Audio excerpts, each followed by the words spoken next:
Alady faina amroapolo ny volana jolay taona ela amroapolo sy roa arivo manatra ny araba toko plasy toboko vavy ary makatsikatsika tsy misaraka amin'ny télévision malagasy amin'ny teny mitoraka ity dia iarahana amin'ireo mpanao gazety namana eo anivon'ny Jumin sy ny Cool TV ny fandarana manokana hoarahantsika amin'izao ora izao satria dia ny namana Rindra Tahiry avy eo amin'ny Jumin sy ny namana Tahiry avy eo amin'ny Cool TV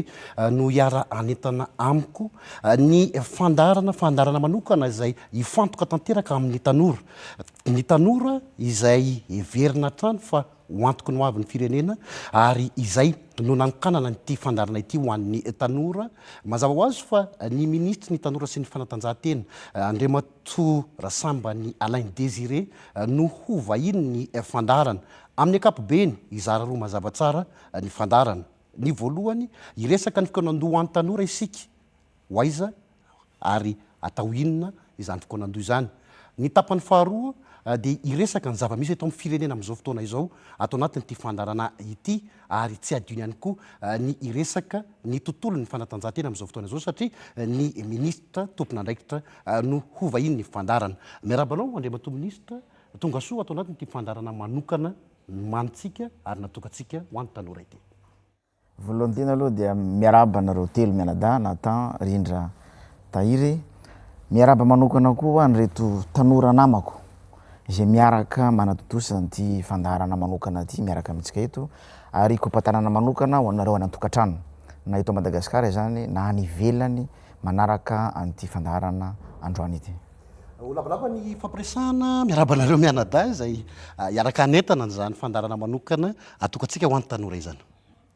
Miaraba ny Nathan Maiavy, miaraba ny Todiny Rina Tahiry ary indrindra ihany koa miaraba anao Andriamatoa ministra sy anareo tanora rehetra ary mazava ho azy asaina ny mpijery rehetra anaraka hatramin'ny farany izay fandarana manokana izay. Miaraba anao Andriamatoa ministra, miaraba ny Nathan, Rindra Tahiry, miaraba ny vahoaka malagasy rehetra ihany koa manaraka an'ity fandarana ity androany. Tsy lavaretsaka Andriamatoa ministra fa tonga dia ataontsika adomanga ny Krijavola, ny Voamasina avy hatrany no Pitsirina amin'ny fahasivy amby roapolo ny volana jolay ho avy izao mandritra ny efatrandro eny amin'ny CCI Ivato isan'ilay fikonandohan'ny tanora, fikonandohan'ny tanora marina ve izy io tanora avy aiza no hiatrika amin'ny mahafikonandohan'ny tanora azy. Tsara fipetraka koa ny fantahina satria nisy ny fiatombohany ity fikonandoham-pirenen'ny tanora ity fa raha amin'ny tentsika moa fikonandoha fa ny ao ambadika ao dia fankana ny hevitry ny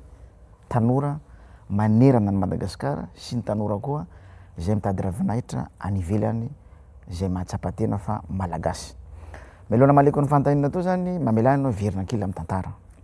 Fa maninona moa no mena lanja manokana ny tanora ary fa maninona ataoko hoe nasongadiny ny gouvernemanta ny fitoram-panjakana ity fankana ny hevitry ny tanora ity satria raha tsy hevitsika kely ny atomboka tamin'ny 2024 tamin'ny volana septambra ny fitakina mambaivay teto nataon'ny tanora na tanora mpianatra io na ny tanora tsy anasa io na tanora mpandraraha io na tanora mpanao politika io na tanora ataontsika hoe mbola ao anatin'ny sehatry ny fiarahamonim-pirenena ny ara-drazana etsetretra reo ny karazana tanora na ny tanora manana fahasembanana koa dia reny no anisany nandray anjara tamin'ny fitakina sy tamin'ny tolona ho entina mankany amin'ny Madagasikara tsaratsara kokoa na hoe fanavaozana ho isika. Izay ny antom-pisiany ity ilay fankakevitra ho an'ny tanora ity satria nitaky maromaro zavatra nitaky ny tanora sy ny vahoaka malagasy mazava ho azy ankoatsy ny olana ara-tsosialy atsika hoe ny rano, ny jiro, ny fampianarana fa misy olana amin'ny lafin'ny fitantanana ary misy olana amin'ny rafitra hitondrana n'ity Madagasikara ity. Zany anisan'ny takina tamin'izany fotoana zany ka rariny sy hitsiny raha ohatra ka nanomboka izahay eo satria tsy ny ministera irery ihany fa misy an'ireto solotena na tanora maro samihafa mandeha ny Madagasikara, misy an'ireo mpiara-miombonantoka amintsika koa izay nanosika n'ilay hetsika ho fankana hevitra ny tanora. Nanomboka izay tamin'ny faefatra amin'ny folo ny volana aprily teto Antananarivo satria eto ny kapitaly Madagasikara. Nampafantarina tamin'ny fomba ofisialy tamin'izay fotoana zay fa ho atomboka ny fankana ny hevitry ny tanora manerana ny Madagasikara izay natomboka tany amin'ny commune taty amin'ny distrika ny faritra ary araka le teneninao to ho farandana izy io amin'ny herinandro ambony amin'ny fahasivy amby roapolo ny volana jolay fahatelopolo raika amby telopolo ary ao atolotra amin'ny fomba ofisialy ny filohan'ny fanavaozana ny repoblika ny premier ministre zay lehiben'ny gouvernement tamazava ho azy ny FFKM satria ny FFKM no nomeny fitondram-panjakana fitokisana hitarika ny fikaonan-doha pirenena iraisana ary ny fiombonam-be iraisan'ny pirenena ny communauté internationale maromaro ny lalana lalovanay ary tsy mora satria nandalo ataoko hoe tany amin'ny fitetezana ny commune maro samihafa eo ny lavitra eo ny commune zay tsy mandry fahalemana ao ny commune zay sarotra amina fifampiresahana satria fantatsika tsara fa Madagasikara tsy mitovy misy ny tanora lavidavitra kokoa ny faripahaizany misy ny tanora eo antonontonony ary misy ny tanora zay tena mbola sotomina anatina haizina mihitsy ao anatin'izany fifampiresahana zany hoe tsy mora nalovan'ireto tanora reto nametraka rafitra izahay rafitra hoentina mifampiresaka nametraka rafitra izahay rafitra hoentina manka ny hevitry n'ireo tanora reo zay rafitra ataontsika hoe comité de coordination nationale zay misy ny solotenana ministera anankidimy ao ministeran'ny tanora mazava ho azy ny fanavaozana ministeran'ny fampianarana ambony sy ny fikarohana ara-tsiansa ministeran'ny mponina ministeran'ny serasera ny fampianarana ara-teknika reo zany ny ministera tafiditra ao anatiny mivantana ny solotenan'ny tanora maro lafo araky tenegna tao misy tanora mpanao politika ao tanora mpitolona anisan'ny militant izy tsika ny tanora mpandraraha ny tanora misehatra nara-drazana ny tanora misehatra ny ataontsika hoe ny fiarahamonim-pirenena ny tanora tsy anasa ny tanora mpamboly ny mpiompy misy olo tena an'izany daholo tao anaty le komity dia nofaninay ireo komity ireo hoe ahoana ny fomba hankana ny hevitry ny tanora nomena fitaovana izy ahafahana mamolavola sy mistructuré izy teny frantsay andreo hevitra omeny tanora namany ary indrindrindra nomena fahaizana manokana koa izy mba ahafahany manaja ny tanora mitovy aminy sy manaja ny rafim-panjakana zay misy eto Madagasikara am'izao fotoana zao nanofana ny tanora namana zareo satria nametraka ny komity isam-paritra anomana koa ny fankakevitra isam-paritra ary ny komity isam-paritra no nametraka ny komity tany amin'ny commune nanomboka tany amin'ny commune zany fankana ny hevitra natao ireo tanora reto 700 latsaka kely ny commune vitanay am'ireo 100 misy eto Madagasikara zany mahery kely mety manontany nareo fa manina tsy nataony commune rehetra voatetany daholo aloha ny commune Andrenivohitra rehetra koa hoe mahasolo tena ny commune rehetra ve zay 700 mahasolo tena satria efa nisy fomba fiasa nataonay na méthodologie napetraka hoe ahoana reny commune lavitra reny dia nisolo tena ny tanora ao aminy ao no nalefa teo anivon'ny district na ny commune angezangeza de reny no nitondra ny hevitry ny tanora any am'le commune lavidavitra dia nisesisesy ny fomba nanatanterahana an'le fankakevitra satria teo amin'ny 3 volana teo katroka zay no nanatanterahana ny fankakevitra nanomboka tany amin'ny commune naravina teo amin'ny chef lieu de district ary naravina teo anivon'ny chef lieu de région zay zany ny antanatohatra lalova ny reto tanora reto sy ny tanora hafa namana satria solo tena moa reto manatrika atsika reto fa raha tefitra ty tsy tafiditra ny tanora zay mandrafitra ny komity mpanomana satria amanjatony ny totalin'ireo tanora ao anatin'ny komity mpanomana an'izany fankakevitra ho an'ny tanora izany araky teneniko tao hoe tsy mora ny lalovan'ny reto tanora reto satria lohahevitra anankidimy be zao no ny fakafakaina lohahevitra anankidimy be zao no ny fampizarana tamin'ireo namana tanora namana manerana ny Madagasikara ary isorako eto mialoha ny fanampina nataony tompony ndraiky mpanjakana maro samihafa nanamora ny asa nataon'ireo tanora ao anatin'ny comité d'organisation manerana ny Madagasikara lohahevitra dimy satria nandinika izahay ny momba ny sehatra politika mizavatra maro be ao anatiny ao satria resahintsika foana ty resaka rafitra ity nandinika reo tanora reo hoe ahoana ny fomba fana mametraka rafitra ao anatin'ny fanavaozana zao rafitra mamaly ny filan'ny tanora sy mamaly ny filan'ny Madagasikara satria ny tanora sy ny firenena dia mifamatotra namolavola koa reo tanora reo ny adevitra makasika ny io lalam-panorenana io tsy metraka rafitra atsika de tsy maintsy mesaka lalam-panorenana hoe lalam-panorenana ohatrany ahoana sy firafim-panjakana ohatrany ahoana sy firafitry ny fiarahamonina ohatrany ahoana no apetraka eto a Madagasikara hamaly ny hetaheta am-pirenena sy hamaly ny vahoaka ny hetaheta ny vahoaka malagasy. Nandinika koa reo momba ny fifidianana satria tsy maintsy hiafara amin'ny fifidianana ty tantaramanga ity. Nandinika zareo hoe inona ny fepetra irosona amin'ny fifidianana, ahoana ny fitsipika, raha miresaka fitsipika tsika dia lalàna izany, inona ny lalàna ifehezana fifidianana. Ary namolavola koa reo tanora reo fampidinika hoe ahoana no ahafahantsika manatanteraka ny fifidianana araky ny calendrier mety ao anatin'izay fanavaozana zay sy ny fomba fitantanana amin'ny lafiny ara-politika maro samihafa sy ny fanavaozana ny fomba fanaovana politika eto Madagasikara. Nandinika koa reo misiatry ny toe-karena hoe ahoana ny fomba anarenana sy ampiharina maro samihafa ny jono, ny fiompiana, ny fizahantany, ny fambatsim-bola, ny fampiasam-bola etsetra ary fanarenana sy ampiharina maro samihafa. Fandinika koa zareo makasika ny lafiny ara-tsosialy, fampianarana, ny resaka fandriam-pahalemana zay apikaikaika am'izao fotoana zao io ary nametraka koa laharam-pahamena mazava ho azy ny resaka kolotsaina satria mahatsapa ny tanora fa mihavery tsikelikely na misy perte de repère ny tanora am'izao fotoana zao amina kolotsaina sy ny soatoavina mahamalagasy ary ny tsy farany koa fangezangezaka ihany ny resaka tontolo iainana ary indrindra ny anjara toeran'ny tanora amin'ny fitantanana an'ity Madagasikara ity. Reo no amin'ny ankapobeny fa maro be ny pitsipitsy anatiny any mbola hitantsika moa amin'ny famaranana amin'ny restitution finale izay ao atao amin'ny fahasivy amby roapolo ny volana Jolay ho avy izao.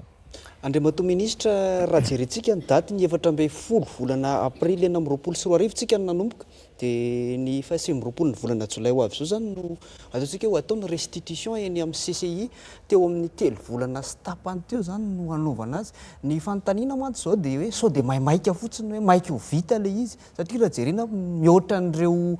ataontsika hoe fakakevitra ny ministeran'ny tanora sy ny fanatanjahantena ho an'ny tanora zany zao no lasa aloha indrindra ny ao anatin'ity fakakevitra ity dia hoe sao dia maimaika ho vita fotsiny izy ity. Zao aloha dia mbola manamafy aminareo ary mbola reo témoin anisan'ny solotena moa reo tanora zay miaraka amintsika eto reo fa tsy mbola nisy fakakevitra natao tamin'ny tanora tahaka izao ataontsika zao ary tombony lehibe ho an'ity firenentsika ty ho an'reto tanora reto koa ny niatrehany zareo an'izany dingana lavabe zany. Nanka fotoana zahay ray volana sy tapany reo tanora reto niaraka amin'ny ministera sy ny mpiara-mambonantoka namolavola ny paikady ny stratégie sy ny méthodologie ary reo fitaovana hoentina mankahevitra tsy mora zany azonay natao na tefena tanatina 2 andro dia vita fa mba ho zavatra matianina manaraka ny standard izitsika national sy international ary manaraka koa ny vetsivetsy ny reto tanora reto ny zavatra ho atao. Ray volana sy tapany zay nakabana mihitsy namolavolany reo fitaovana maro samihafa. 2 volana sy tapany no nanatanterahana ny fankanany hevitra tany amin'ny commune. Zao mahasahy miteny aminareo eto fa zato sanjato sy misy mahatsapa koa zay fa nahita lesoka ary nahatsapa zay na mahatsapa koa zay fa nandray nitsikera natao namana tanora mitovy aminay, natao ny mpanao politika, natao ny namana zay mitsikera n'ity fitondrana ty ndraisina daholo reny. Reny sorako an'reto tanora reto kinga ary manana ny dynamisme hafahafa kokoa nandray an'izany lesoka be da be zany ary tombony ho anay zany nafahanay nandroso amin'ny tsaratsara kokoa. 2 volana sy tapany ao imaginevonareo fa 2 volana sy tapany zany niparitaka manerana Madagasikara reo tanora manerana ny fahatra 720 reo nanatanteraka an'izany fankanany hevitra tanora namany tamin'ny commune district sy ny faritra. Io zany hoe petatoko ve tsy atopoko lava zay fotoana zay lava ao satria raha tena hoe 700 commune 20 district faritra 720 vita daholo reo ary farananay tamina atrikasa fanangonana sy capitalisation andro hevy reo zay moa ny laminasa napetraka ka io zao hoe sambany naraka mora sambany mety fanindran-dalana fa sambany tena hoe nisy fankakevitra nandraisan'ny tanora anjara amin'ny lafiny maro samihafa teto Madagasikara. Ary isaorako ny fitoram-panjaka ao anatiny ao, isaorako ny filoha zay mbola mametraka olo aram-pahamehana hoe ny tanora no ivo ny fanavaozana an'ity firenetsika ty. Nitenenao teo Andriamatoa Minisitra hoe nisy lesoka zany no raisina manoloana andreo na fanakianana na tolo-kevitra tao anatin'izay 2 volana sy tapany nanaovana ny dingana efa vita zay. Midika ve zay fa mbola afaka mananteny misy tanora hafa ihany koa mantsy milaza mahatsiaro tena hoe tsy noraisina, tsy tafiditra tao anatin'ireo nanangonana hevitra isam-paritra ireo.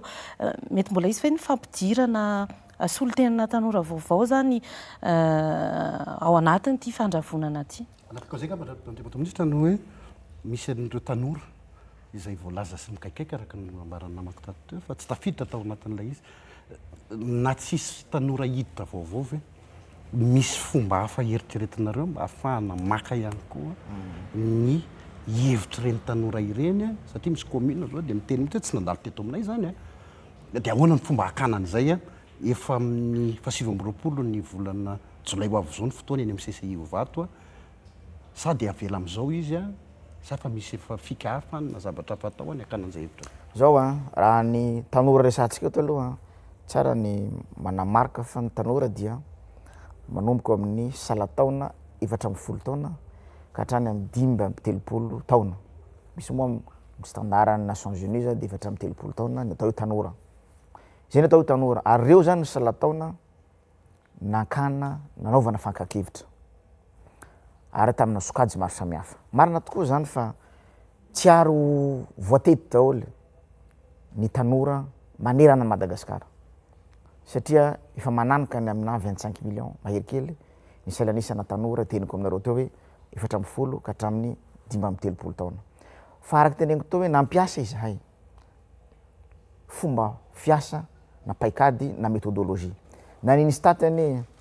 manao an'ireny enquête auprès des ménages reny misy échantillon apetraka afahana manatotosa fanadiadiana na manatotosa fankana ny hevitry ny malagasy. Tsy eto Madagasikara irery ihany misy an'izany fa maneran-tany fomba fiasa maneran-tany no ny entin'ireto reto nampiasaina. Araka teneniko teo hoe io 700 commune io no niraisinay.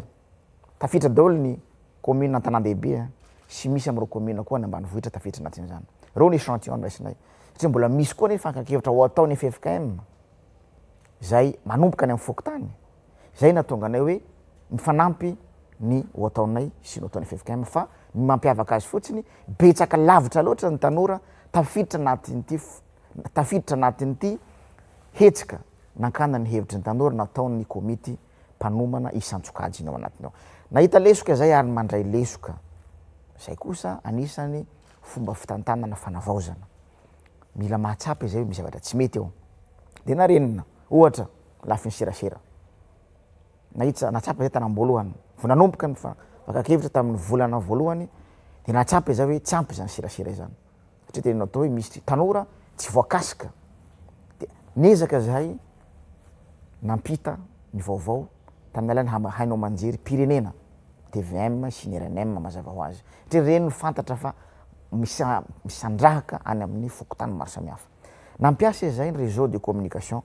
zay tena ampiasain'ny tanora amin'izao fotoana zao tapazotra tseratsera ny Facebook, ny Twitter, ny TikTok etc. Ary indrindra amin'izao fotoana zao zany anisany amenona ny banga resako teo ampiasa zahay plateforme anankiray en ligne ahafahan'ny rehetrarehetra mandray anjara indrindra amin'ny fankakevitra amin'ny fandravonana farany zay ho atao amin'ny herinandro manitra ny 4 andro 3 andro izy io zany fa ny andro farany moa lay fanolorana amin'ny fomba ofisialy ny fehin-kevitra ny tanora maro samihafa. Reo zany no fomba fiasa napetraka satria misy tanora koa any ivelan'ny Madagasikara amin'ny kontinanta hafa na Afrika zany na Azia na Amerika na ty Eropa izay miandrandra mafy mba ho voaray ny hevriny makasika ny fanovana an'ity Madagasikara ity. Dia ho apetrakinay zay plateforme en ligne zay dia handray anjara mivantana amin'io zany ny tanora rehetrarehetra zay tsy afaka manatrika mivantana ao amin'ny CCI Ovato satria eto Antananarivo moa ny kapitaly Madagasikara ho tonga ao daholy ny solotena ny tanora amin'ny faritra 420 avy amin'ny distrika 20 ary misy olo tena vitsivitsy avy any amin'ny commune. Eo amin'ny mpandray anjara amina 200 ny eritreretina no tonga eto amin'ny renivohitra Madagasikara isolo tena nireo tanora manerana ny faritra sy ny distrika sy ny commune. Ny eto Analamanga moa no betsaka kokoa amin'ireo tanora reo fa manodidina eo amin'ny 20-30 misy mihoatra kelin'izay arakaraky ny abetraky ny commune ao anatin'ny faritra no nafahana nametraka ny isan'izany tanora zany. Araky teneniko tamin'ny voalohany tao maromaro misy taolam-pitolona mpianatra université, mpanao politika, mpandraraha amin'ny sehatra tsy miankina any amin'ny sehatry ny fandraraha maro samihafa, mpanjono, mpiompy etsetretra ary misy koa ny tanora chômeur de luxe ho avy andray anjara amin'izany. Tsy mora ny fikarakarana an'izany zay ny antony tonga ny karakaran'ity fandarana ity. Fampafantarana amin'ny vahoaka malagasy, fampafantarana amin'ireo rafitra maro samihafa misy eto Madagasikara sy maneran-tany fa tonga ity ny fotoana afahan'ny tanora malagasy mandravona ny hevi-dehibe manerana ny faritra zay nangonireo komity mpikarakara isan-tsokajy zany. Efatrandro no natokana hanaovana an'izany. Fa manino moa efatrandro? Satria reo tanora amin'ny faritra 420 reo samy manana ny heviny. Hoy zanao teo hoe rehefa nandray anjara ihany ve no raisina tonga eto Antananarivo tsy atompoko. Fa misy koa reo tanora hafa zay natsapa-tena araky tena atao hoe zay tompoko dia tsy nohenoina dia nantsoina daholo izy ireny. Ary atao mbola manentana tsy hanavahana na iza rehefa tanora ianao 4 ka hatramin'ny 5 taona ny famaranana zay ho atao amin'ny CCI Vato eto Antananarivo manomboka amin'ny alarobia 7 ny volana Jolay ary mifarana amin'ny 1 volana Aogositra. Entanina daholo ny tanora rehetrarehetra manerana ny Madagasikara satria reo tanora teny angoro reo zany no raisina entanana ny mombamomba azy. Ny frais de déplacement zany sarandalana mety ho sakafo ny Antananarivo sy ny sisa. Fa misy koa ny tanora manana fahefana afaka tonga eto Antananarivo dia entanina ianareo, asaina ianareo amin'ny anarany reto komity mpanomana nasionaly anty fankakevitra ho an'ny tanora ity. Araka lambaranao teo raha ny Nations Unies dia tany amin'ny 5-30 taona dikan'izay ny tanora zokiny aloha zany tsy voateny ao anatin'ilay fankakevitra zay atao. Ny matetika andriamatompo minisitra raha i Madagasikara ny resahana aty ampamolavolana zavatra dia enjana be mafy be sika amin'ny fihetsiketsehana madinidinika amin'ny famehoana fa zay mafy satria raha zany tanora 5,000 mahery zany no amin'ny CCI Vato maro ihany zany aloha ny zavatra misy matetika dia ny hoe ny fanaovana fangalana fankakevitra fivoriana atseroa enjany malagasy tena enjany. Mampanahana dia le tsotra be hoe ary mety tsy za rery fa nampijery antsika koa mety manao hoe lay fampiarana andriamatompo minisitra raha ohatra ka mivoaka zay fankakevitra nalaina tanora izay mandritry ny efatrandro sy mitambatra tamin'le 14 ny volana aprily efa hita ao anatin'ny volana lavabe ahoana ny fampiarana azy iza ny ampiatra azy dia inona no mety tombotsoa andrasan'ny tanora ao anatin'ilay zavatra ny volavolaina natolotra sao dia hoe natolotra le izy hay natao bazina fototra anodinana an'ilay resaka fitadiavana toerana na fitadiavana ny mahasoa ny tena ao anatin'ilay izy fa ilay tanora tena ny kiry sy nampimoaka ny atodohany tsy nisy tsy mahazo tombony kory ao anatin'ilay fankakevitra zay nalaina ahoana ny mety famoahana an'izay dia ahoana ny afantaran'ny tanora ihany koa fa nampiarina lay zavatra ny volavolaina. Fanampiny kely zay andriamatompo minisitra hoe tena mikaranty ve rehefa vita ilay fankakevitra fa hoe afaka ohatra hoe andray anjara amin'ny fiainam-pirenena amin'izay le tanora alalaka amin'izay izy amin'ny fandraisana anjara satria zay zao nisan'ny tena hoe nanahirana indrindra ny tanora hatramin'izay hoe ampandraisa anjara zay dia tena hoe matoko ve le tanora zany rehefa aveo fa afaka amin'izay izy. Tiako ny manamafy aho satria tena hitako mipetraka amin'ny ahiahin'ny tanora ianareo namana mpanao gazety. Mafantatra anareo ny tontolo iainan'ireo tanora malagasy. Anisany tebiteby, anisany ahiahy ankoatrin'ireo tanora manatrika eto reto tanora malagasy iray manontolo dia hoe ho raisina ve, ho ampiharina ve ho ampiarin'izy moa fa hoe ho ampiarin'ny mpitondra fanavaozana ve, ho raisiny FFKM ve, ho enoiny ho atosiky ny raisam-pirenena ve na communauté internationale ve ny tohan-kevitra ho entiny reto tanora malagasy zay nikiakiaka fanovana tamin'ny taona 2024 iny. Valiny dia tsotra, zay ny antom-pisy anay eto. Zay ny antom-pisy anay satria volavolainay tao anatina fotoana fohy io ko inona ary ny fomba hatao, inona ary ny maridrefy azo entina ary inona ary ny ataoko hoe tamberina andraikitra na aminay na amin'reto komity reto mba tsy ho verimaina ireo tanora manerana ny Madagasikara efa manalina manatapisisany nandray anjara mivantana na ankolaka nanomeny heviny momba ny anavaozana an'ity Madagasikara ity. Na maninana an'izay dia tsy maintsy zahay nanantona satria misy rafitra mifehy sy mitaraka an'ity fikaonandoam-pirenena ity. Nanantona zay teo anivon'ny fiadidianan'ny repoblika zay nitaritiny taliny kabinetra ny filohan'ny fanavaozana. Nanazava taminy hoe reto ny dingana efa vita, reto ny dingana farany tsy maintsy ho atao zay amin'ny 2024 ny volana jolay zao ny fanomboana ny fandrafetana farany sako teo, ary reto ny dingana aorina satria tsy tokony mijanona amin'ny fanolorana ny fehi-kevitra nasionaly ihany ny asan'ny reto komity reto. Tsy zao no namorona an'izany fa zany nihitahitanao tanora reo hoe aloha zay anaramaso ny fehi-kevitra navoakanay amin'ity Madagasikara ity mba tsy ho tompona andraikitra izay raha pitravakapitso amin'ny zavatra misy zay tsy ny fanarahana amin'ity Madagasikara ity. Ka nanantona zahay prime ministre koa satria ny prime ministre dia lehibe ny comité technique napetraky ny filan-kevitra ministre zany, dia nanantona azy zahay nampafantatra azy reto ny dingana efa vita dia mba mo garantie araka teninao tao zany rehefa atao prime ministre fa mba ho raisinareo ny hevitry ny tanora. Maro ny fampiasana tamin'izany ary manamafy hoe eto ny tokony men'ny prime ministre fa hoe ny antom-pisiny prime ministre aloha voalohany dia hanatanteraka amin'ny fotoana fohy ny fankan-kevitra ankoatsy ny famahana ny olana ara-tsosialy maro samihafa zay misy tao Madagasikara. Zay ny mission principale napetraka amin'ny gouvernement ankoatsy ny fikarakarana fifidianana rehefa aveo rehefa tapaky ny be sy ny maro hoe ty ary ny sehatra, ty ny laminasa ary ty ny calendrier anatanterahana zany fifidianana zany. Nanantona zahay ny communauté internationale izy io moa atao satria nisy iraky ny Union africaine eto amin'izao fotoana zao, misy iraky ny firenena mikambana zay soloana sous secrétaire général eto amin'izao fotoana zao, ary reo ratra mangaika Nations Unies eto Madagasikara. Reo tanora reo misy olo tena tamin'izareo niaraka taminay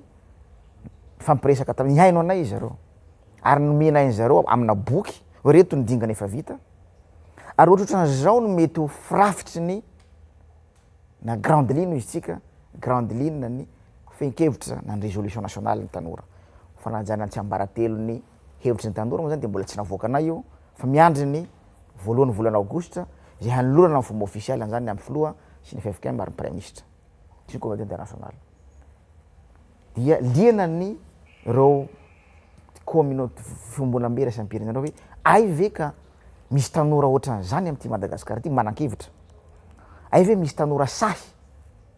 ary afaka manakatra ataontsika hoe zavatra hautement politique izy tsika satria maro ny zavatra fampiasana tamin'izany lalam-panorena na fanatsarana ny fifidianana toe-karena etsetretra voaresaka tamin'izany. Ary ny farany dia nanome toky koa zareo fa ho akaiky ny tanora marina fa tsika mahaleo tena fakakevitra souveraine ity ataontsika ty raha concertation souveraine fa tsy manala akory zany ny fampiresantsika amin'ny firaisam-pirenena satria tsy mitoka-monina irery Madagasikara fa mpikambana atsika ao amin'ny SADC, mpikambana atsika ao amin'ny Union africaine ary mpikambana atsika ao anatin'ny ny firenena mikambana ny Nations Unies. Ary ny farany dia tamin'ny Zoma lasa teo niraisy ny filohan'ny FFKM misy olo tenan'ireo tanora reto fampisara taminy koa zahay niahiahy ny tanora reto hoe ndre matao filoha monseigneur izy moa filohan'ny FFKM zao ahoana ny mofandraisanareo ny fehi-kevitry ny tanora satria miahiahy zahay dia meny zareo moa ny garantir sanao teo hoe firenena raha manana ity ny atao hoe firenena de misy tanora misy mpanao politika misy mpitondra ary misy koa ny seha-piharena mpiarahamonina maro samihafa ohatra ny FFKM ka minao fa atoberiky teo hoe tsy tongatonga ho azy raha ohatra ka manome lanja ny tanora ny folohan'ny fanavaozana sy ny gouvernement fa misy antony lehibe zany ary matoky koa izahay fa tsy verimaina tsy ho verimaina ny asa nataon'ireo tanora reto tao anatin'izay telo volana zany foana zany ny antsoantso anefitry ny tanora manomboka eto ny zatotsanjato tsy misy ao Madagasikara koa tsy virgine fa miezaka izahay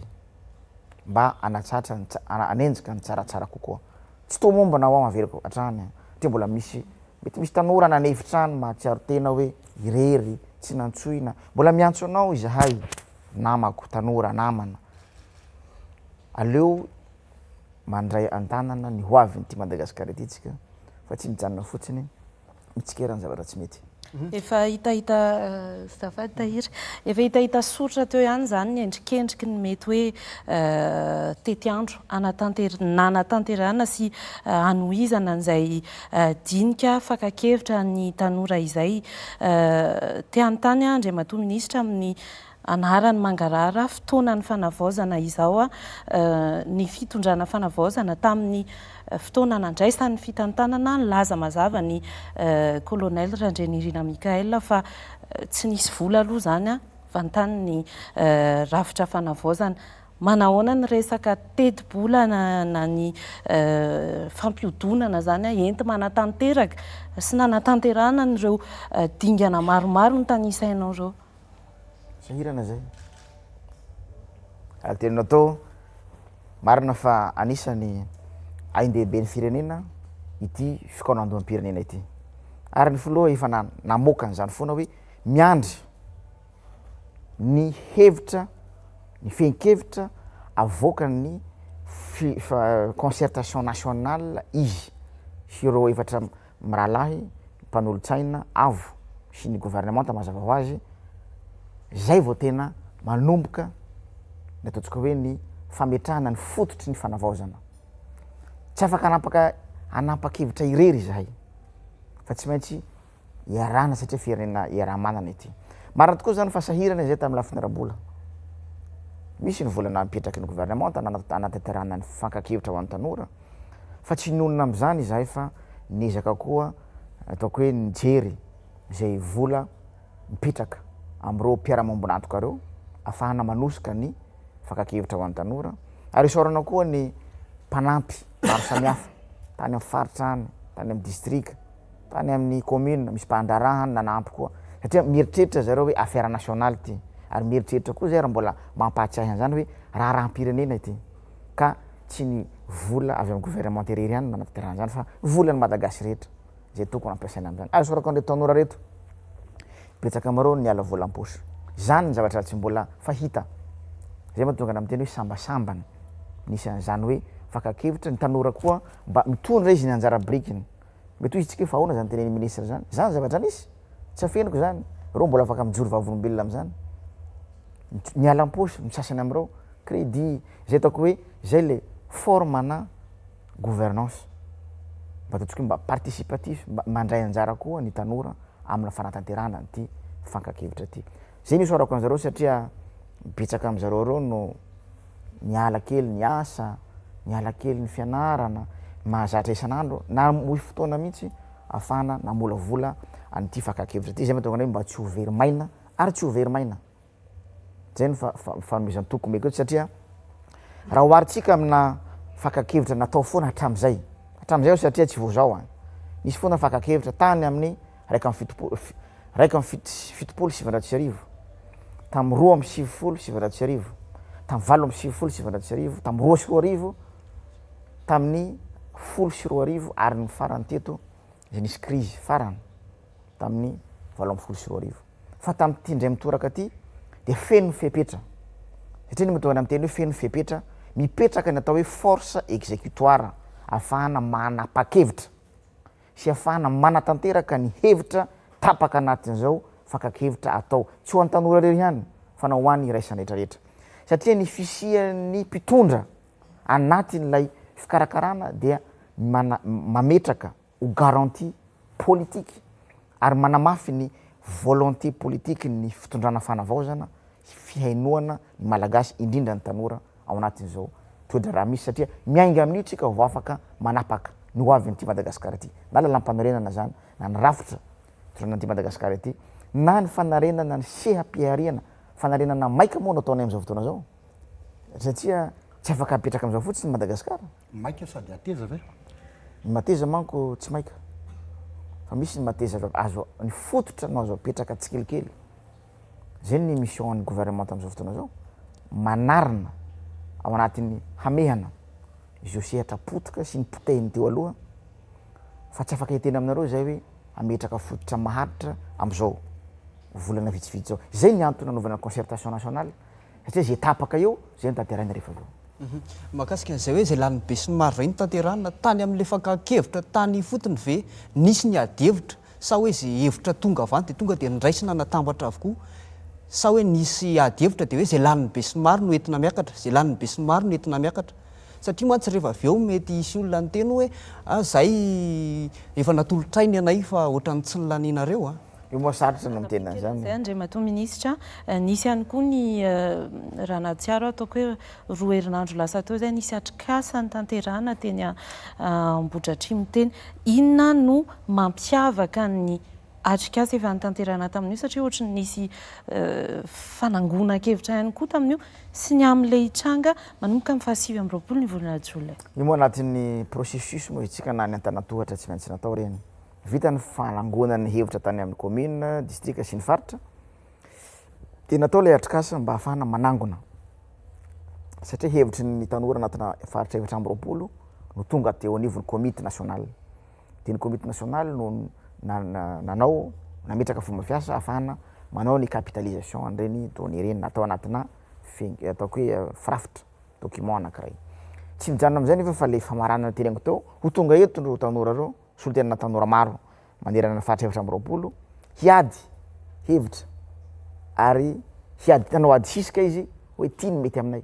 ohatra resaka fotsiny tsika hoe mahakasika ny resaka teo rafitra teo mety manana fomba fijery ny tanora avy amin'ny faritra varatra mety manana fomba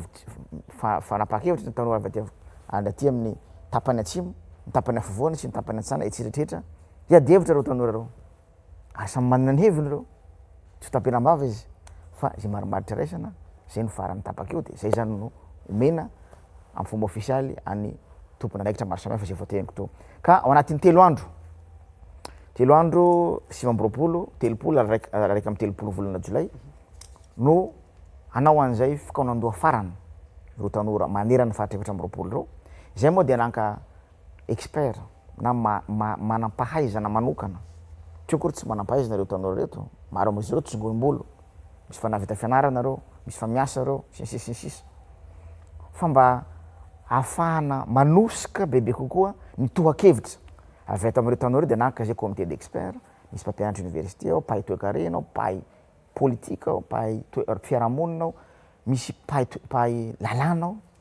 satria tsy maintsy ho rafitra io résolution araky ny standard sy ny norme internationale de zay zany mba nalainay hanampy ho fanamorana ny fandrafetana ny hevitry ndreo tanora reo dia malalaka ho azy ny fanehoan-kevitra am'izay fotoana zay de nieritriretina zany hoe amin'ny voalohan'ny volana aogositra de mba vita rafitra io de omena anaovantsika etsika makotrokotroka horentany horen-danitra ho fatany vahoaka malagasy fa misy tanora mahavita azy eto Madagasikara manan-kevitra azo tanterahina tsara ary afaka manaja ny rafitra misy eto Madagasikara eto amin'ny mahakasika ny ty fikaonandoam-pirenena ty lavalava ihany zay ndrasana indray andriamato minisitra fa maraparandraky ny fanontaniana avy aty amiko ao anatin'ity resaka tanora ity misy foana ny repère na référence ao anatin'ny fiainana andavanandro ny ministère-ny tanora sy ny fanatanjahantena teo aloha izay namolavolany lay hoe PNJ na politika pirenena ho an'ny tanora izay tsy hitakory moa hoe nakaiza ny lalana ny asany inona ny tombotsoany ho an'ny tanora am'izao fotoana izao andriamato ministre izay PNJ zay sy ny concertation nationale na ny fakakevitra ho an'ny tanora araka namaranao teo izy ary ho bazy na ho fototra hitondra ny finoavy ny tanora manomboka eto. Ilay PNJ moa zany mbola miasa izy io sa tsy mbola miasa amintsika miteny izao a ohatrany tsy hita hoe nakaiza aloha ho anay zany ho anay nanaraka maso dia tsy hita hoe lasaiza le PNJ.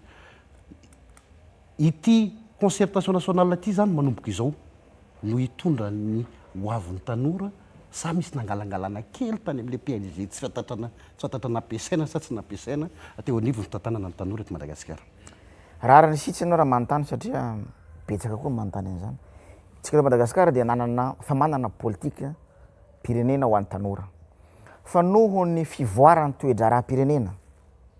noho nylay fitakiana tamin'ny taona lasa sy izay mba hisorohana mety ho fitakiana rapitso afakapitso mahery vaika dia napakevitra izahay hanavao ny politika pirenena ho an'ny tanora. Nandritra ny fankakevitra ny tamin'ny commune dia nanao an'izany izahay ary mifanindran-dalana amin'ny fankakevitra ho an'ny tanora ny fanavaozana ny politika pirenena ho an'ny tanora miaraka satria fantatsika tsara fa ny olana ngeza be natsoka hoe charge sociale matanjaka be eto Madagasikara dia ity tsy fananasa ho an'ny tanora ity. Anisan'ny bantoerana ngeza be ao anatin'ny politique nationale de la jeunesse io dia ny resaka fijerena manokana, ny resaka asa sy fampananasa ho an'ny tanora. Ny mahakasika an'izany koa ny resaka famoronana orinasa satria tsika raha tsy miaina anatina centre d'incubation zany manera Madagasikara mbola sarotra ny ahafahana manosika ny toe-karena malagasy. Zany anisan'ny zavatra dehibe ao. Ankoatsy ny hoe fanomezana sehatra ny tanora amin'ny sehatra maro samihafa, ankoatsy ny resaka hoe famolavolana ny tanora mba ho vanona, ho vonona sy ho tompona andraikitra. Roa anisan'ny napetraka ao anatin'ny politique nationale io. Tsy monina amin'izay fa tsika koa nanao sonia ny charte africaine makasika an'io tanora io ary ampamolavolana an'izany tsika amin'izao fotoana zao satria ny eritreretinay zany hoe ho ampidirina ho atao lalàna io politique nationale tanora io ho ampidirina amin'ny session fivoriana ara-potoana amin'ny volana oktobra dia ho jerevantsika hoe inona ny hotoy rehefa avy eo. Ohatran'izay koa ny politique nationale momba ny fanatanjahantena satria ny tanora sy ny fanatanjahantena dia mifanindran-dalana foana io dia mamolavola an'izany satria Madagasikara tsy mbola manana ny politika pirenena ho an'ny fanatanjahantena. Misy lalàna ihany eo anankiroa telo mifehy ny fanatanjahantena fa no hatsarana zany mba ahafahana manome sehatra tsaratsara kokoa ny sehatry ny fanatanjahantena sy ny tanora ary ny sehatra fampianarana sy ny asa eto Madagasikara. Ka misokatra amin'izay ny fankakevitra atao amin'ny tanora hamarana moa tsika amerinandro raha teneniko teo dia miandrandrana zany vahoaka malagasy, miandrandrana zany tanora namana manerana Madagasikara satria misy adevitra be dabe ao atsesaka fotsiny resaka rafitra tenenao tao verina kely ao amin'izy io mafy io io no andrasan'ny be sy maro amin'izao fotoana zao satria mandeha ny adevitra anatin'ny fiarahamonina hoe janona ve tsika ao amin'ny rafitra misy amin'izao fotoana zao état unitaire régime semi parlementaire fa miandrandra ny fizara-pahefana ho tsara orina fitsara fotrina ny décentralisation forte. Misy adevitra be koa anatin'ny tanora voarafitra ao zany hoe ahoana io resaka hoe fédéralisme hoe sinsisa misy koa mametraka hoe ahoana koa ny makasika ny hanomezana lanja ny faritany sy ny faritra fanomezana lanja tirenao amin'ny lafiny fanapaha-kevitra sy amin'ny lafiny ara-bolina ny régime mametraka ny autonomisation ana province sy ny région. Adevitra politika zany mety misy koa mbola mieritreritra hoe tsika verina ny amina rafitra monarchique adevitra politika zany amerinandro ho hitantsika eo ny fanapaha-kevitra ny tanora malagasy hoe inona rafitra fotsy zay fa marobe ny lohatresako teo ho fanapaha-kevitra ho raisina amin'izany. Zay mihitsy hoe misy an'izay hoe ametraka rafitra roa na telo samy hafa zay samy hanolotra ny azy mety hisy ve ny fifanarahana atao fa raha ohatra tsy laniny be sy ny maro ny hafa ao anatiny dia hoe hijanona tsy eo fa tsy asiana toy an'ilay izy satria matetika izay foana no seho teto amintsika hoe rehefa laniny be sy ny maro ny tato ohatran'izao dia ilay ankilany ato ohatran'ny hoe mahatsiaro izy voahilika izy ao anatin'izay ka mety hitarika izy atsika ena io. Tsy afaka mbola moka ny tsiambaratelo namana tahiry manao tsiambaratelo ny fanapaha-kevitra le tanora reto satria mbola mikotroka ao izy io mbola tsy vaky amin'ny voalohany volana aogositra vao vaky le izy ho avoaka amin'ny fomba ofisialy eo tsika hita azy ary teneniko teo hoe tanora reo afaka miadevitra manana ny fahaizany reo manana ny traikefa zay mba kely ananany reo hoentina manatsara nyity Madagasikara ity minao fa tsy maintsy misy foana marambaritry raisana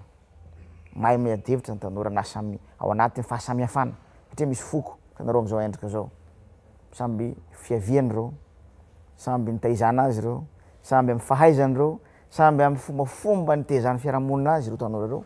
Mino fa tombony lehibe ho antsika zany ho an'ireo tanora reo zany hoentina madihevitra sy manapaka farany tiany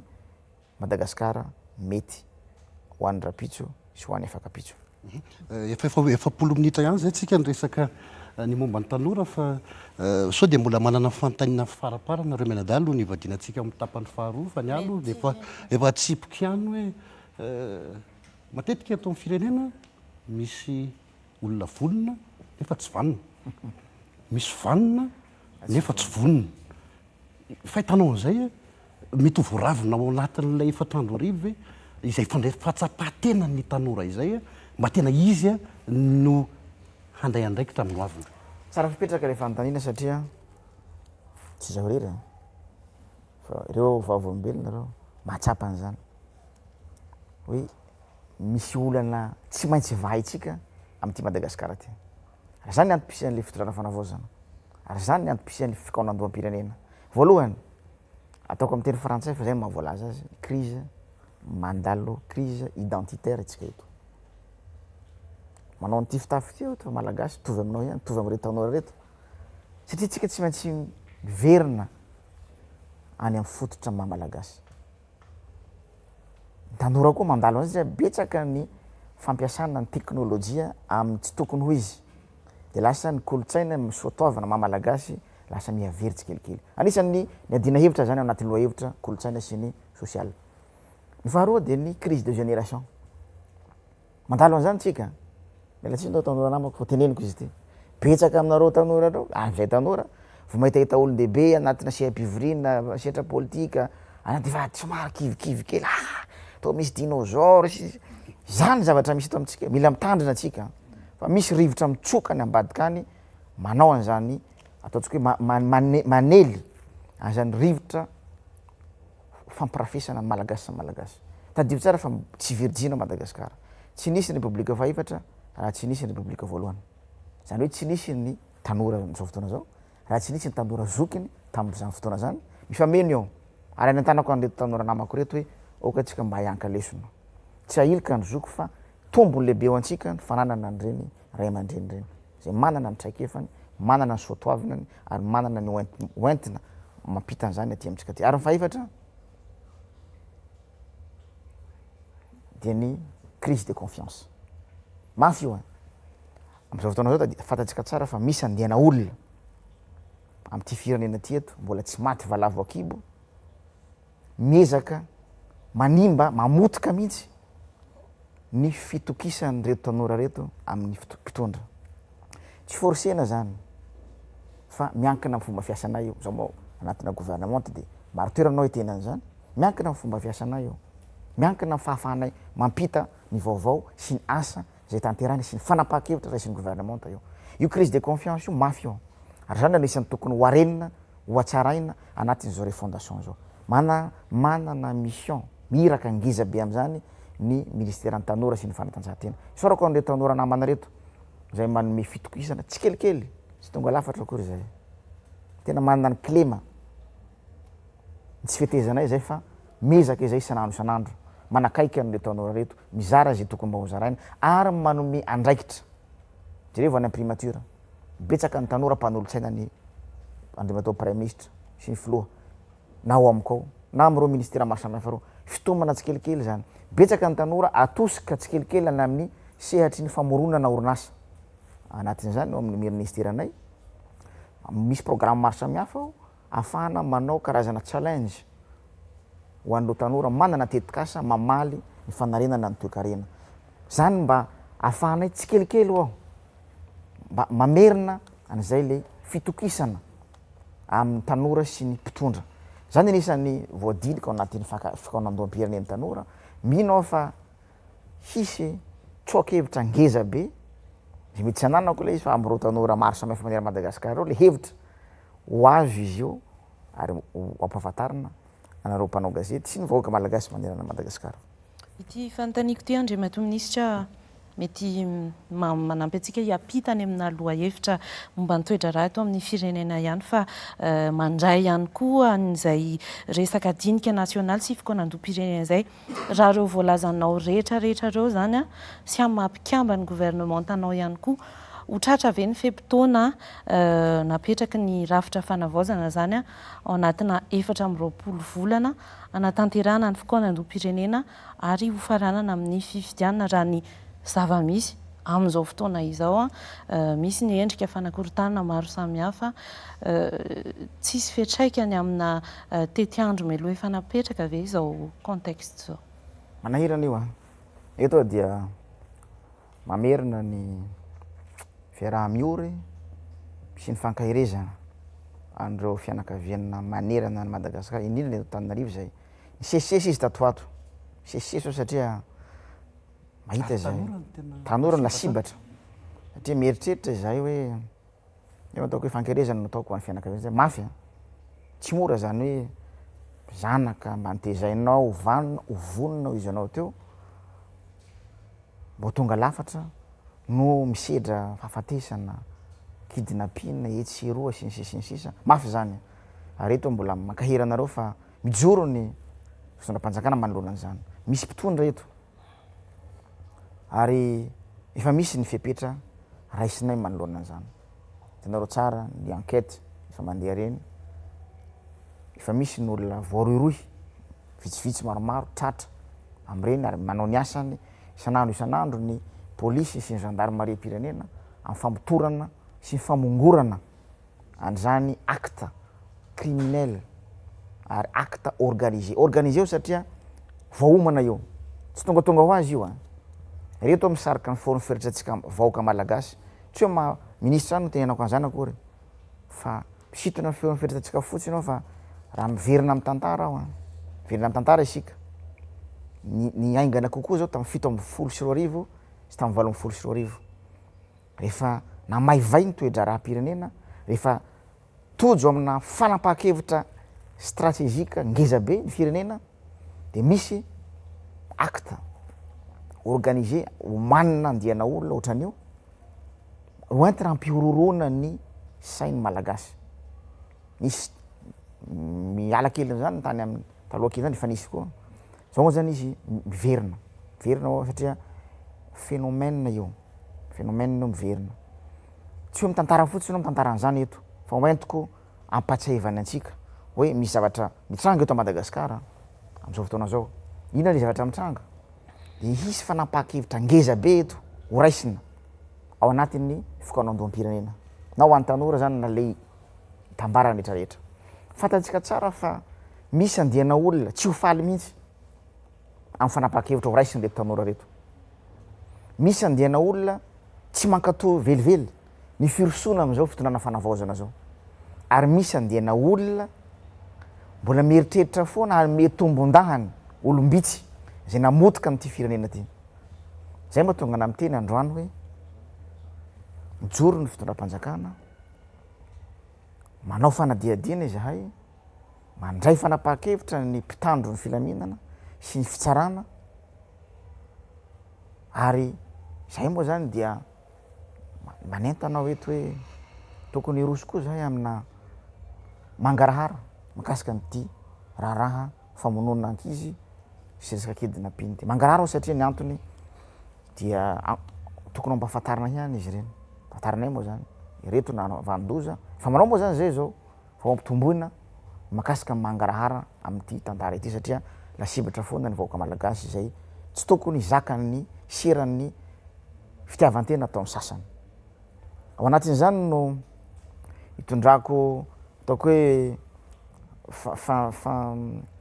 fampatsiahivana kely sy ataoko hoe manentana fanentanana koa satria omaly fakomaly be zao tamin'ny asa zoma sy sabotsy iny tena mbobao misy olona anankiray lasa izy niala ny tokantranony nandiso sotoka nanao rendrarendrany any avelany ao an-trano ao ny zanany de ny fiarahamonina mikekeka hoe misy mikekeka le zaza misy zaza alain'olona ao sisisy zany tompoko de tena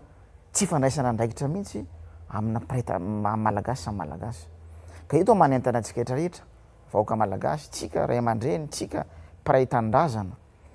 de aloha mba fotopotorina tsara ny tranga misy amina fiarahamonina maro samihafa satria misy andihana olona eto manararaotra nyreny fahalementsika anatin'ny fiarahamonina le raha anankiray oe teniko to tena mbobao nefa zavatra tsisy idirana mihitsy amy resaka kidinapina zany fa zaza mitaraina fa tsy ao nyreniny de vao moa very nyreniny tao verina tao nyreniny sorana polisy moa fa ampitenen'ny polisy io ina zavatra nisy tokoa atao aminareo tao de niteny izy zao zavatra nisy zao zavatra nisy izay etretra ka tokony mba mangarahara atsika ary tokony mifanentana koa satria tsy vitany fitondram-panjakana irery io ary tegna to acte organisé io tsy vitany fitondram-panjakana irery io fa mila fandraisana an-tanana ny vahoaka malagasy rehetra manentana ny tanora namana koa aho anatina fikambanana maro samihafa oka tsika mba hifanentana anatina fiarahamonina anatina fokotany anatina commune maro samihafa entany ny namatsika misy rafitra misy eto Madagasikara eto ny fokotany ny commune mandraisa ndraikitra isika na fokotany sy ny commune fa aza miandry fotsiny ny fanjaka fitondrana foibe hoe zay ny antony fisian'le fitsidara-pahefana ka manentana ao anatin'izany zany tokony mba hitombo ny fanadiadiana tranga atao zany satria misy zavatra trangam-piarahamonina iray tsisy idirana amin'ny resaka kidinapina nefa sokajina hoe resaka kidinapina le izy na resaka famonoana na sisisinsisa ka io zao hoe miaramila miaramentana atsika eto Madagasikara ao anatin'ireny tranga maro samihafa reny omalomaly zao tamy herinandro lasa teo misy tranga tany amy 1 avoakan'ny olona anatina tambazotra tserasera eo koa tsika mila mahay mampiasa mila mahay manadiady fikarakirana any vaovao mivoaka isanandro satria misy andihana olona tena tanjony mihitsy ny famotehana ny toetsaina sy ny fomba mampanao malagasy amin'ny alalan'ny fandefasana anireny vaovao tsy voamarina sy tsy voapirofo amina tambazotra tserasera maro satria fatan'le olona nefa ny akamaroany gasy fa manomboka mampiasa ny tambazotra tseratsera afahana mahazo vaovao sy afahana manome vaovao ho an'ny fiarahamonina ka eto ao dia mbola mijory ihany mampikambina gouvernement anay hoe fanjakana tompoko de mandray mitandrify anay tsy tonga lafatra izahay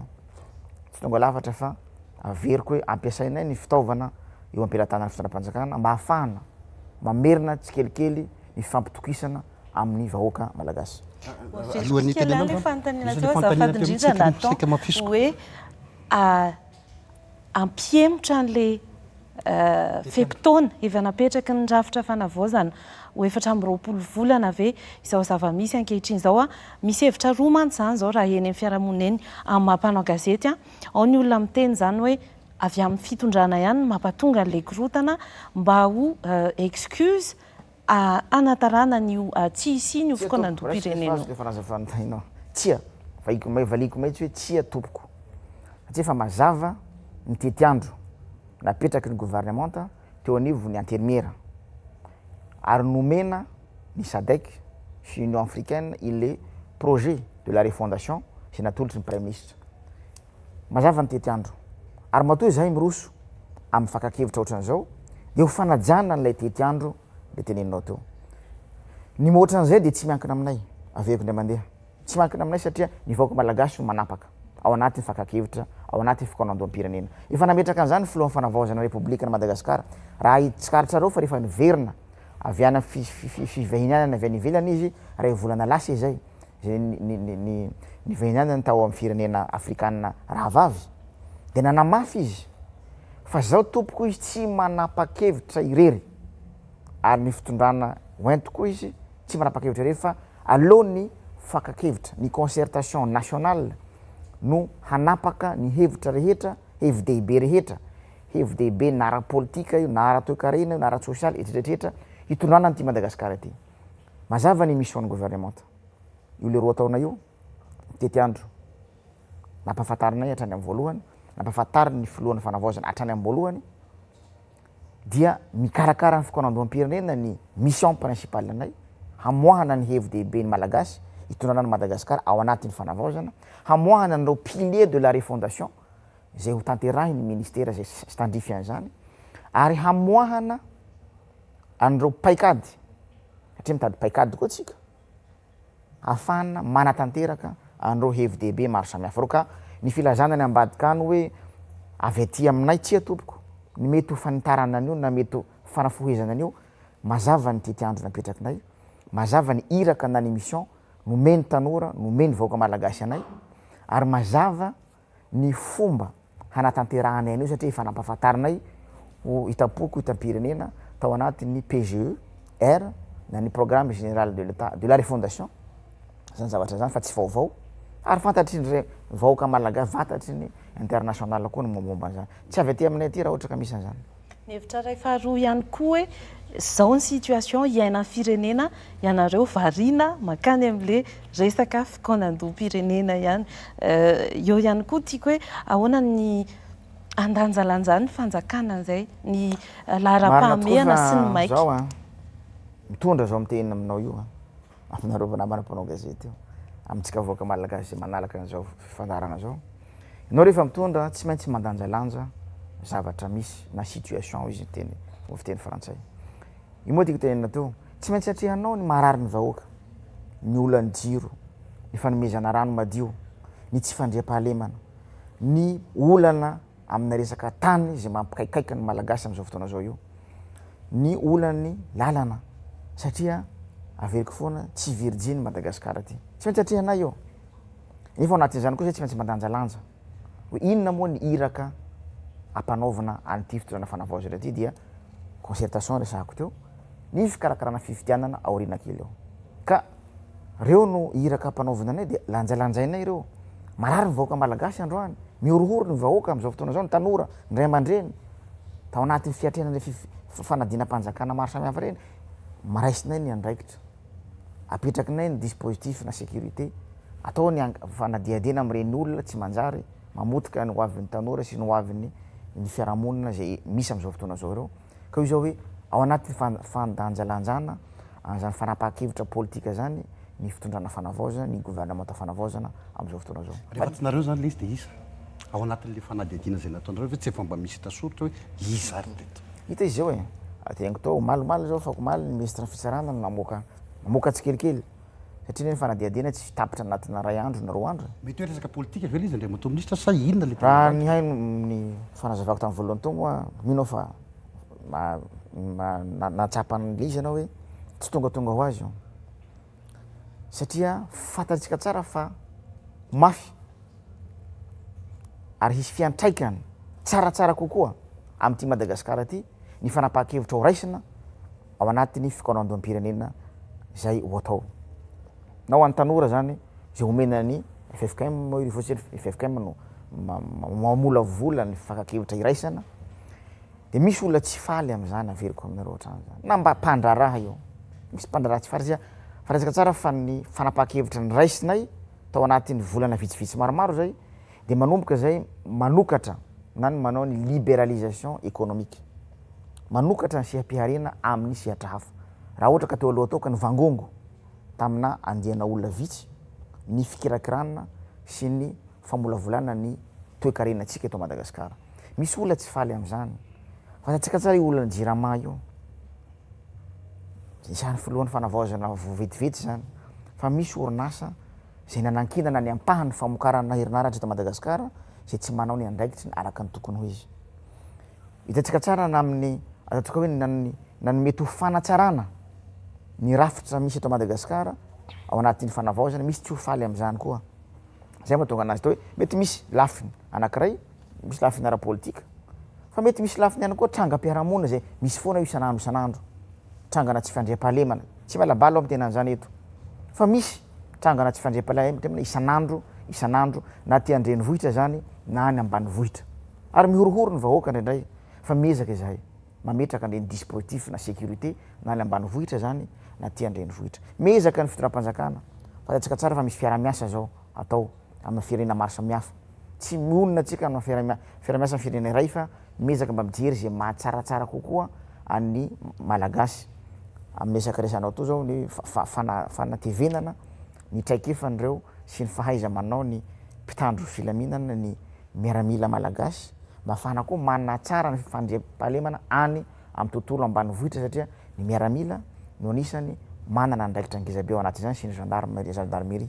aty andrenivohitra moa fatatsika tsara fa ny polisy sy ny gendarme anisany mametraka ka tsy miraviravy tanana ny fitondram-panjakana ao ampitomboina isanandro ny ezaka atao amin'ireny fanadiadiana na ny enquête ary eto ao dia mametraka hoe aleoantsika mba hifanentana, aleoantsika mba hifampizara vaovao satria tsy vitana fitondram-panjakana irery eo fa raharam-pirenena ny tsy fandriam-pahalemana, raharam-pirenena ny fanapahan-kevitra maro samihafa zay raisina io. Raha ny fanazavana teo sy ny zavatra hitantsika dia hoe tsy vao tamin'izao fitondrana fanavaozana izao ihany no nisy an'izay hoe karazana fikorontanana izay rehefa misy fanapahan-kevitra lehibe ho raisina eto amin'ny firenena dia ohatrany hoe nifanojo tamin'ny fitondrana fanavaozana ihany izay tranga izay tsy karazana lakiloso maneno ihany ve hoe sao dia tokony isan'ny diniana koa tsy hiverena ny tranga tahaka an'izao ntsony amin'ny manaraka zany satria zavatra efa niverimberina le izy araka ny efa noresantsika teo. Zay dia mila mandray lesona, mila mahay mandray lesona. Reny tranga reny koa zany dia mampirisika anay hiroso haingana amin'ny fametrahana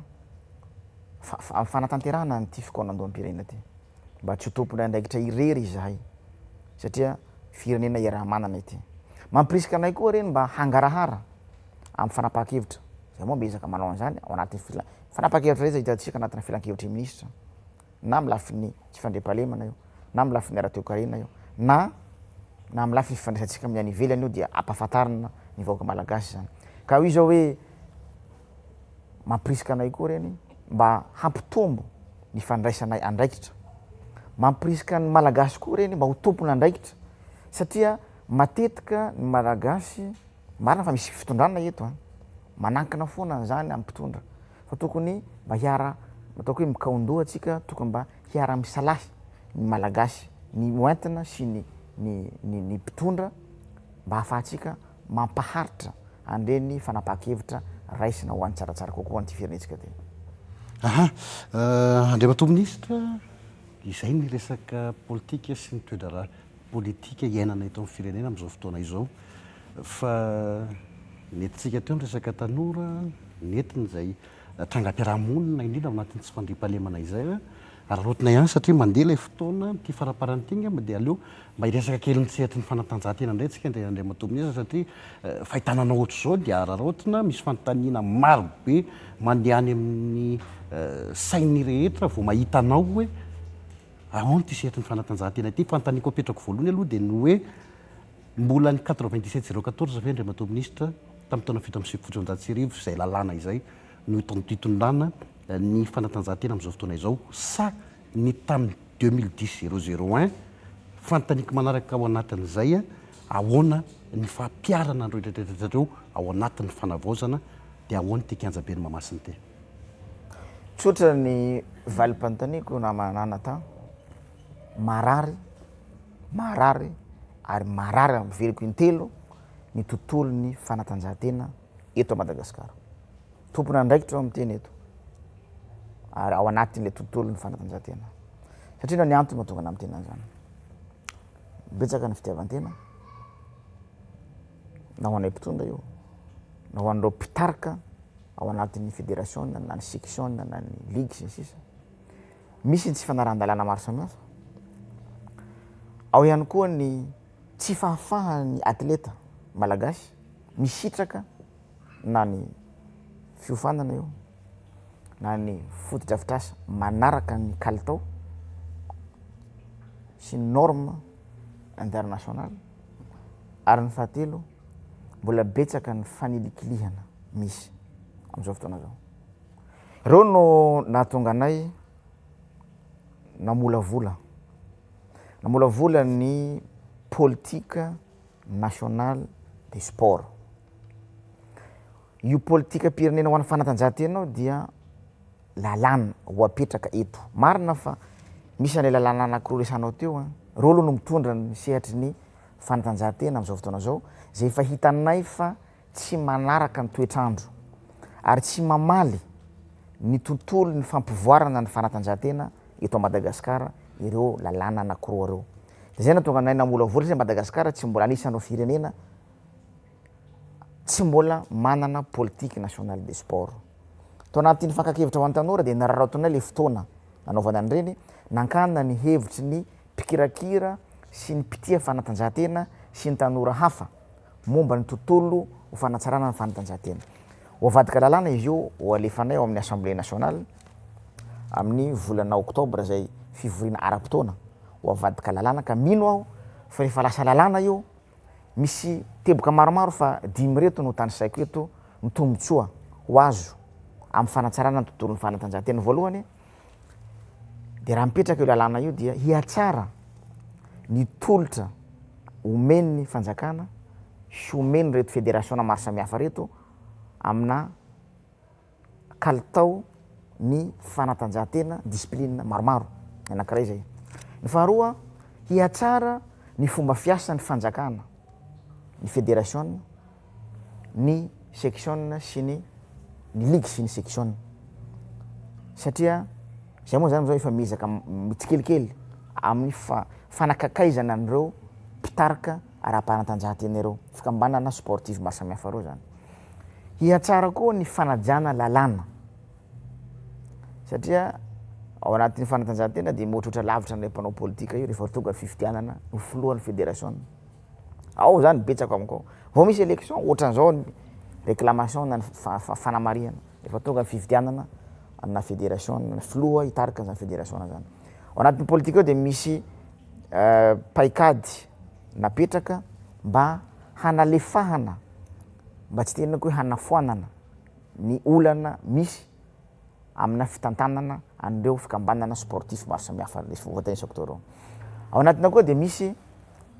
ezaka angezabe ho fampivoarana ny tontolon'ny fanatanjahantena amina resaka fampianarana any fotony sy ny fanosehana an'ireo ataontsika hoe sport de haut niveau. Dia fatatsika tsara fa tao anatiny taona maromaro zay efa mihatsara ny fandraisa vokatra azontsika amin'ireny lalao iraisam-pirenena. Anisan'izany ny taranja judo, ny jujutsu, ny taranja le haltérophilie, etsetretreta ny basket moa tatsika tao reny fa tafiakatra ana fananana iraisam-pirenena na ny coupe du monde dia io lalàna io koa zany manatsara ny fahafahantsika manosika an'ireny ataontsika hoe ny taranja sport de haut niveau. Io lalàna io koa dia manosika satria fatatsika tsara fa ny zavatra misy am'izao fotoana zao tapitra ny compétition dia miverina ny tanora ao anatin'ny fomba fanao mahazatra isan'andro zay mafy satria zay moa anisan'ny tombony lehibe amin'ny fanaovana fanatanjahantena dia sotomina le tanora amin'ny fomba fanao fisotroana fidorofana sisisa amin'ny rendrarendra mba ifampiserasera amin'ny tanora namany tsy hoe fialam-boly fotsiny sport fa tena fitaizana mihitsy izy io na ara-batana na ara-tsaina ary amin'ity lalàna vaovao apetraka aty zany dia mba ho sotomina tsikelikely ny tanora any amin'ny sehatry ny asa zany hoe ny professionnalisation ana sport no atao sy ny insertion socio-économique ny tanora zany hoe rehefa mba vita ny compétition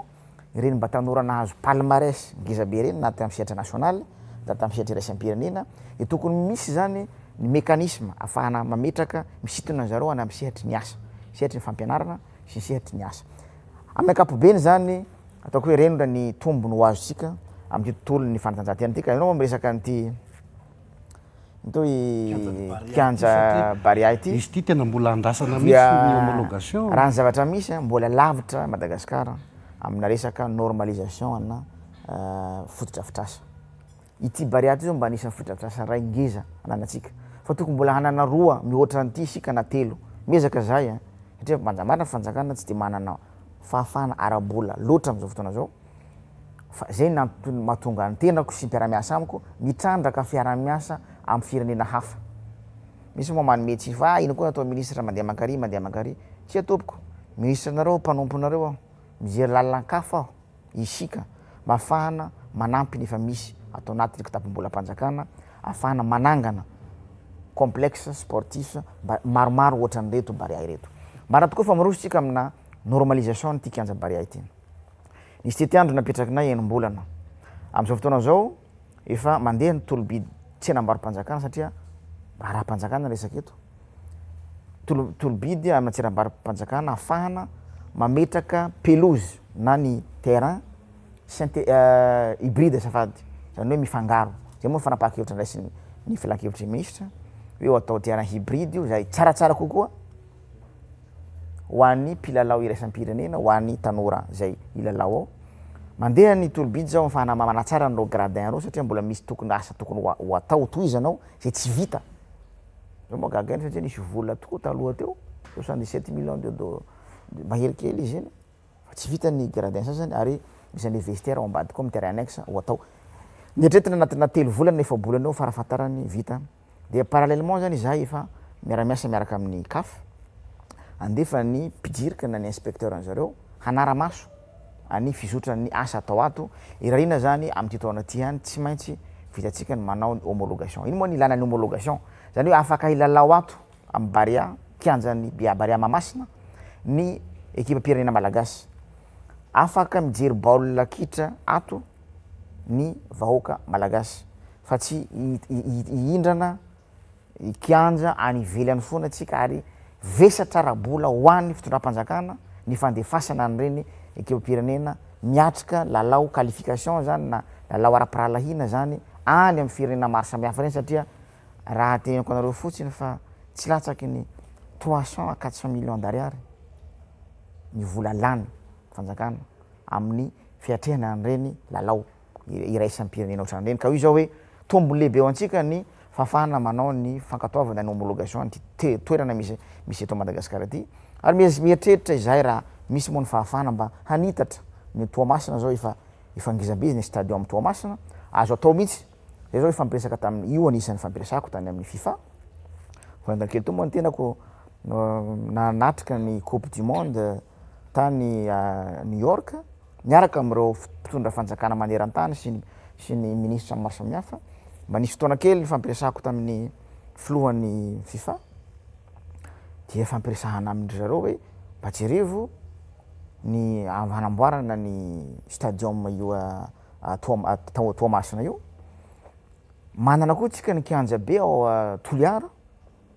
mba farafaratsiny aloha ireo no azotsika trandrahana ho normalisena hanaraka ny norme ny CAF de mba afahantsika mandray lalao iraisam-pirenena sy io afahantsika koa metraka complexe satria ankoatriny fotany afaka ilalaovanao basket handball anovana pentak maro ny azo atao azy sy afaka ampiantsanoana an'ireny sport individuel maro samihafa reny ka io zao hoe tsy mora io mietreritra moa tsika ho any amin'ny lalana tsaratsara kokoa foana fa mezaka ny ministera anatin'ny fanavaozana zao aloha tsy havita zavatra ngeza be izahay sarotra ny tena zany fa mba farafaratsy mba misy fototra ho apetraka eo de anjaran'izay mandimby eo manohy miasa vita rehefa zao ny makasika an'izay indrindra ity kianja Baria ty tamin'ny mbola andro ny mpitondra teo aloha isany ny menomenomana ny fangararany ny fitantanana ny vola tamin'ny fanamboarana azy tonga ny ao anatin'ny fitondrana fanavaozana amin'izao fotoana zao misy fanadihadiana ve reny sa hoe anao fotsiny zay anarenana ny kianja aloha mba azona ny homologation zany sa hoe avelany ilay fanadihadiana hoe nakaiza nanao ahoana zao tsy ny kianja Baria irery ihany fa betsaka ny gymnase ny kianja nataony fitondrana teo aloha mihantona maneran'ny Madagasikara manerana an'ireo distrika maneran'ny Madagasikara efa tsara ny ezaka nataony filoha teo aloha sy ny gouvernement teo hoe nampitombo ny fotodrafitrasa amin'ny resaka sport manerana ny distrika fa ny lesoka dia ny resaka norme betsaka amin'ireny potika triatrihatra vaky tiza ary mibetsaka amin'ireny miantona ny ataonay zany amin'izao fotoana zao makasika ny Baria manokana voaka iny ny tatra nataon'ny Cour des comptes 77 millions 106 milliards hatramin'ny 150 iny moa fitambaram-beny iny fa ny Baria no resahako zany nefa mbola misy fotodrafitra tsy vita ato navoaka ny Cour des comptes iny tsy anjaranay zay mpanatanteraka manady zay ny fisaraha-pahefana anjarana zareo mpanao lalàna mpitsara iny nanao ny Cour des comptes namoaka an'ireny hoe misy an'ireo fotodrafitrasa reo voalohany tsy nanaraka norme tsy mazava nampiasana ny vola tamin'ireo kianja reo marina io avy ndray zay mpanatanteraka avao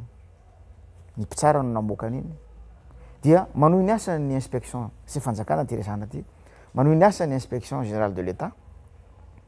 amin'ny satria fa nanome toromarika ny filohan'ny fanavaozana tsy amresaka tsy aty amresaka tontolon'ny sport ihany fa zay tatitra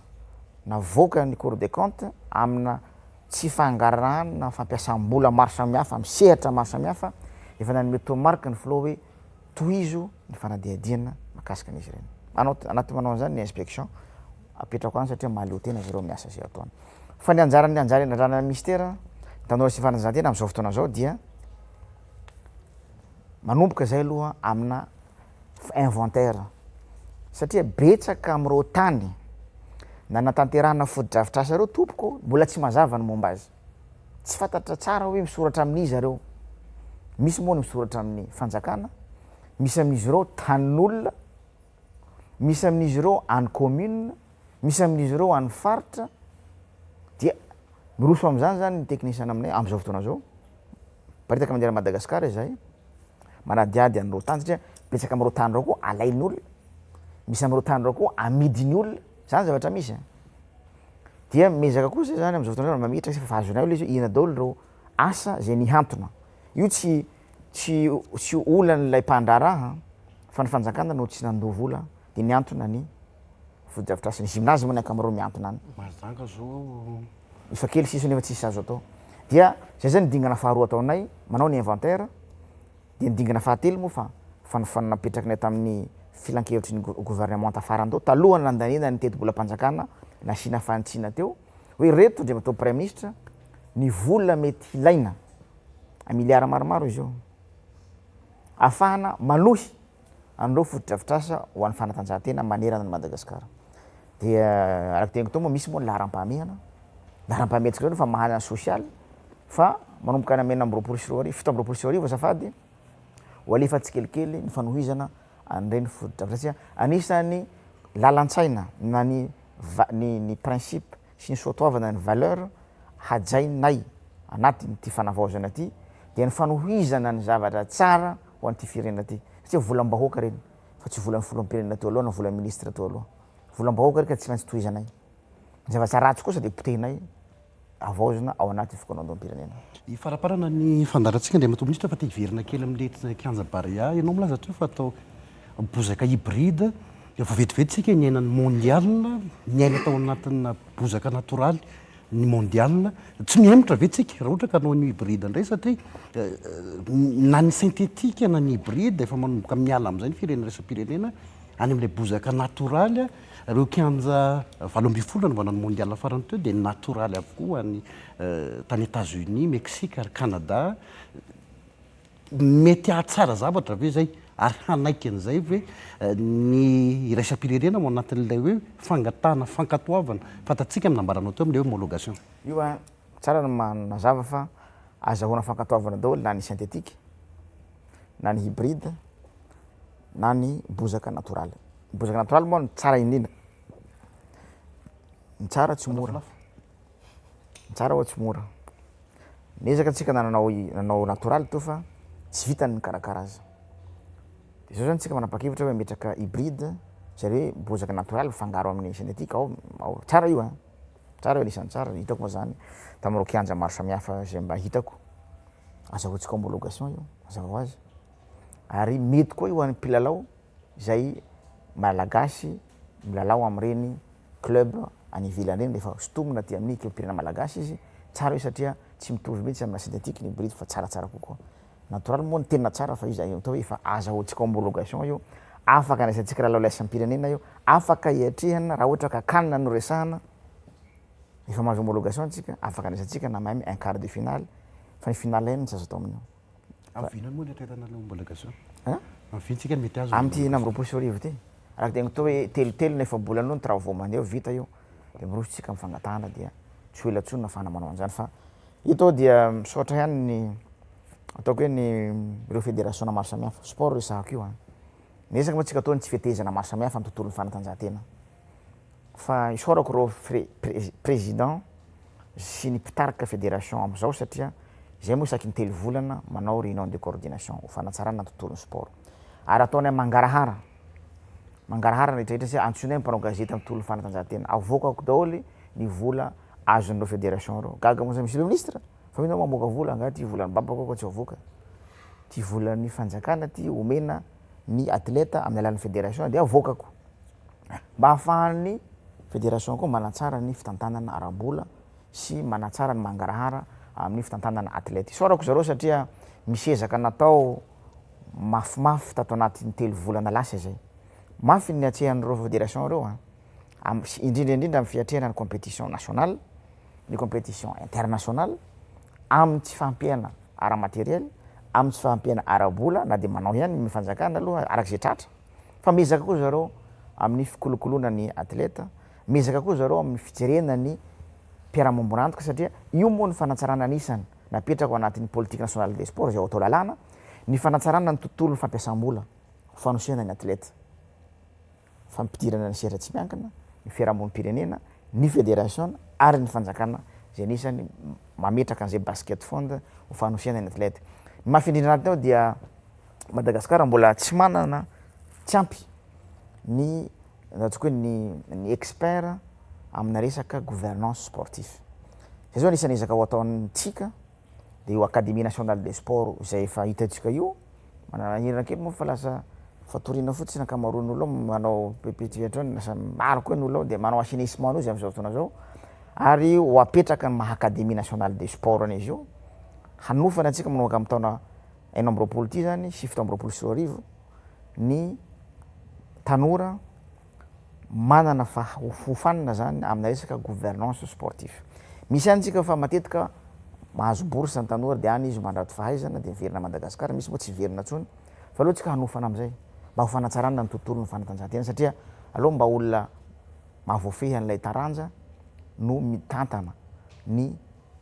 fikambanana zay mikirakira sy mikolokolo tanora amin'ny lafiny fanatanjahantena sy ny amin'ny lafiny fianarana satria ny fanatanjahantena dia fianarana, fanatanjahantena de tokony ho asa ohatra ny firenena dehibe maro samihafa reny tsy mora zany mety hoe optimiste be amin'ny tena zany androany fa tsy kelikely tsika mezaka manarina sy mezaka mimetraka zay fototra azo apetraka anatin'ny fotoana fohy zay iasana eto. Ampiainany fanatanjahantena ny teto-bolo andry motorista satria ny farany teo zao midongy ery Bonkanja ny rugby fa lazaina fa ny ministère tsy nandony vola. Zabe mo diana zany foana zany zao hoe volana iny atao 6 milliards teo ariary. LFI zany loi de finance initiale 2 milliards nanatanterahana ny concertation des jeunes ty latsaka kely 2 milliards latsaka kely sao de gaga nenao ahora zany vola tenen'ny ministre zany latsaka kely ny kolokoloana tanora satria misy programme maromaro ankoatsy concertation misy programme maromaro ho an'ny tanora ataonao ao io financement na projet ho ana tanora reo fanatanterahana reny journée internationale na tanora sy maro samihafa ny 4 milliards tsy ampy zany mandeha fotsiny ny Barea manao lalao intelo mainy 1 milliard 500 ny basket, ny judo, ny pentak sy ny tennis de table, ny rugby raiky hoe tsy ampy fa isaorako ny fitondram-panjakana zay misay moa zany am'izao fotoana zao no miezaka mba mandray tsy kelikely antanana zay tsy vitanay atao anaty ministère an-tanora sy fanatanjahantena de mba raisy ny gouvernement amin'ny ankapobeny ny fandefasana sy ny fanosehana an'ireny athlète malagasy ireny.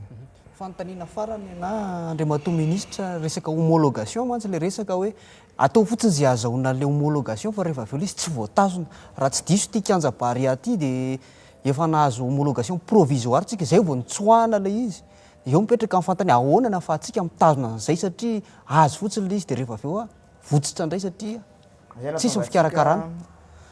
nametraka atao anatin'ny fametrana an'le terrain hybride